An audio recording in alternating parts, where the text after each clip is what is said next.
Namaste. So today we're talking about tapas, tapasya. So tapas is the third niyama, and tapas is also the first aspect of Kriya Yoga. And so we have tapas, svadhyaya, ishvara, pranidhana, which we'll be talking about over the next couple days. So tapas is intensity, right? So tapas is the intensity, the heat that we use to create the practice. To invoke the next step of the Kriya, which is awareness. Right? Tapas, heat. Tapas literally is that which creates heat, and it's purification. Right? Heat is purifying. So if you want to take metals, if you have an alloy and you want to extract the pure metals from the alloy, what do? You have to heat it up.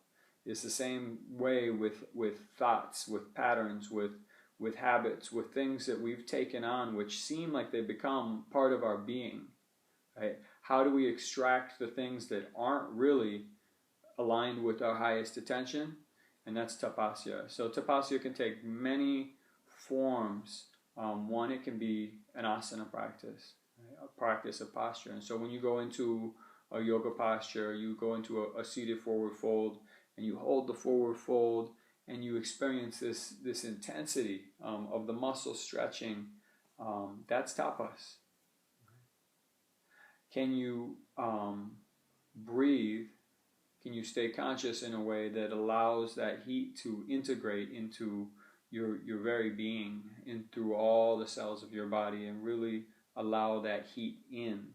And so if we're doing tapas, and we're doing a yoga posture, and we create this intensity, but it's like so intense that we're gripping against it, it's too much. Right? Sometimes life will do that. And sometimes life gives us tapas, which is really what tapas truly is the intensity, the challenges that life offers us. And sometimes life's tapas will be so intense that we're like, right?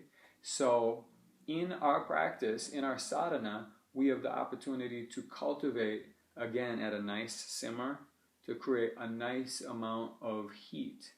Right? So tapas is cultivating energy, it's invoking intensity enough that it starts to stir stuff up. So what else about tapas? Yeah, that's a good start anyway. Look for tapas in your asana practice. Look for tapas in your life.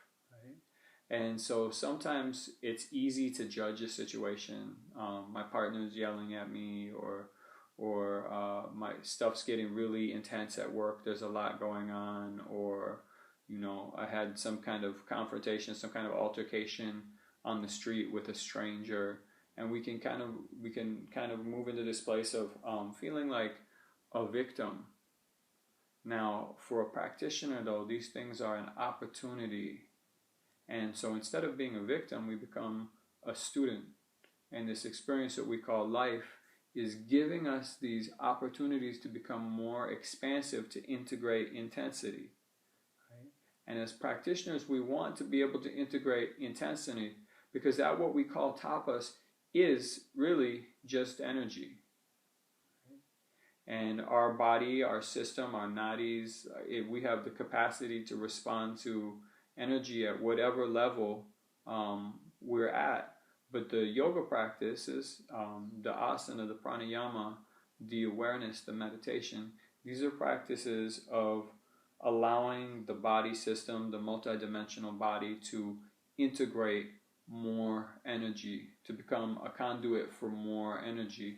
Why? Because this experience we call yoga, the divine, the supreme, whatever you want to call it, it is intense. Right? And if we don't increase our ability to maintain, to be open to relax in the face of intensity or tapas, then how could we ever taste something that's even more intense?